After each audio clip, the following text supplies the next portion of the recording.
the wind doesn't blow all the time, and but wind is even cleaner than natural gas, a lot cleaner. Then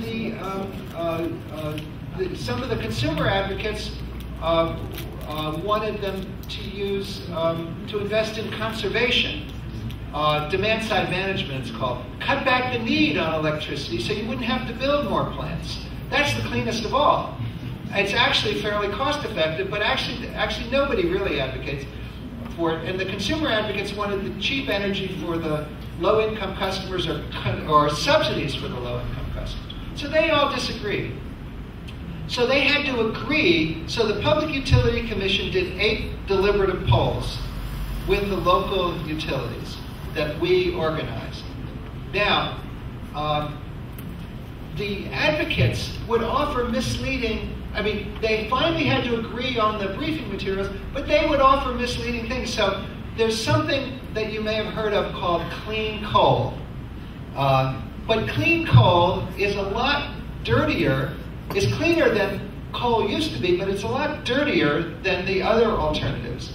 So, in answer to the questions, the clean coal advocate would talk about, oh, clean coal is so much cleaner than it used to be, et cetera, and it's really good for the environment and it's cheap. And they were actually running an advertising campaign nationally for legislation that would incentivize the electric utilities to change from their clean natural gas plants to clean coal, which is a lot dirtier and worse for the environment. And in fact, they got some of that legislation through, as I mentioned in my book. And there are violins and all this, music on the ads. So the clean coal guy would say that, but then he was sitting right next to the natural gas guy who would say, well, if you actually look at the SOx and NOx and the emissions of clean coal, they're many, many times worse than natural gas. And then the wind power guy could say, well, natural gas is still, has an effect on the environment compared to wind power. But then the others could say, well, wind can only solve a certain amount of the problem. And then the conservation guy would say, well, that's even cleaner. But of course, the people are only willing to cut back so much, it's very hard to get people to conserve electricity. So every alternative had pros and cons, right? Now, the advocates would always just present their own, the good side, and not the bad side of each of their things. And if they said something that was incorrect, then the others would really catch them out. But they would say that the hallmark of persuasion is the strategically incomplete fact. Like, clean coal is cleaner than dirty coal. But it's misleading. Then you see how clean it's supposed to be, but it's actually pretty bad, right?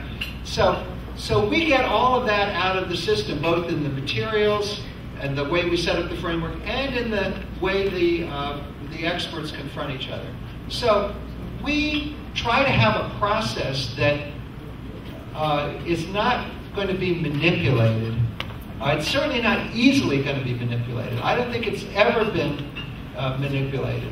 I think there's a rumor in the Japanese press that the Japanese government tried to manipulate our process by posing those 3 options, where the one option would be return to the nuclear level they had before, and one would be eliminate completely, and then they had a middle ground. They were wrong. As long as the process had accurate pros and cons, they completely misjudged the way public opinion would go and the depth of the public's concern about nuclear power, given what they had to live with, and the way their food would be contaminated by nuclear energy, and the process is still going on. So I don't think anybody has actually successfully manipulated our process. But we would work with you to make sure that something is really balanced and credible. Any other questions? Yes. Oh, where's the...